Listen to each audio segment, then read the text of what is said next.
Converting Tares into Wheat, written and read by Brother Jerry Valenti. In the parable of the sower, Jesus taught that his true followers are the ones bringing forth much fruit for the kingdom. His next parable also has an agricultural theme.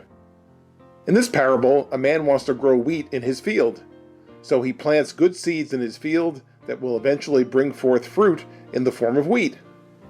However, the man has an enemy who wants to sabotage this plan.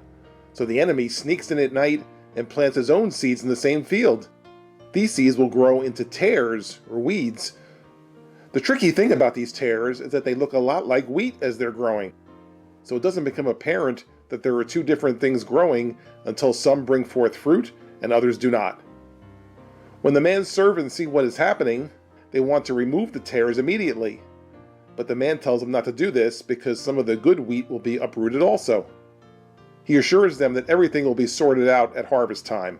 The wheat and tares will be separated at that time, and the wheat will be saved while the tares will be burned. See Matthew 13, 24-30. So, that's the parable.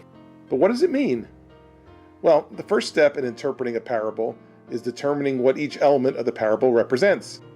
In this particular parable, as he did with the parable of the sower, Jesus helps us out in Matthew 13, 36-43, by defining each element of the parable for us.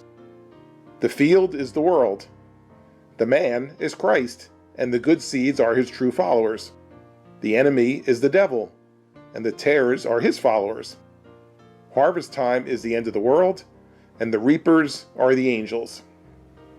Using the above definitions, we see that the parable is describing the population of the world as consisting of followers of Christ, planted by the Lord, and everybody else, planted by the enemy. On the outside, everyone looks basically the same. You can't tell who is a follower of Christ based solely on physical appearance. However, there are ways to identify followers of Christ. As Jesus taught in the Sermon on the Mount, "Ye shall know them by their fruits." Matthew 7:16. Jesus said on another occasion, referring to one such fruit, "By this shall all men know that ye are my disciples, if ye have love one to another." John 13:35. So, just as with the wheat, the followers of Christ can be recognized by the fruit that they bring forth, and that's also how others can recognize us. For further discussion of the type of fruit that we should be bringing forth, see an earlier blog article entitled, "Show Me the Fruit." And, just as with the tares, those who are not true followers of Christ can be recognized by the lack of fruit that they bring forth. Some are hostile enemies of Christianity, some are people who just live for themselves, and some, the most like the tares, are people who profess to know the Lord, but their words and actions are not consistent with his teachings. This brings us to the question asked by the servants in the parable. How should we treat the people who are represented by the tares, the ones who are currently in the enemy camp? Do we condemn them to hell? Do we hate them? Do we shun them? Clearly, the above actions are not likely to convert someone to a relationship with Christ. And people who are family members or friends, even if they're church members, are likely to be offended if we treat their loved one in such an unloving way. We could even lose people from the church as a result of such an approach. The correct approach, as always, is to treat everyone with the love of Christ. Doesn't mean we have to agree with what they're doing. Doesn't mean we don't show them that there's a better way.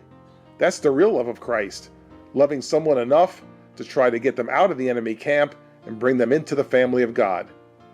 You see, the one difference between the parable and real life is that in the parable, wheat is wheat and tares are tares. One cannot change into the other. But in real life, people who are currently tares can be converted into wheat. So rather than being consumed with how to get rid of the tares, let's instead do our best to convert some tares into wheat. And if the tare people are unwilling to change, it's still not our job to condemn them. The Lord will take care of separating the wheat from the tares on Judgment Day.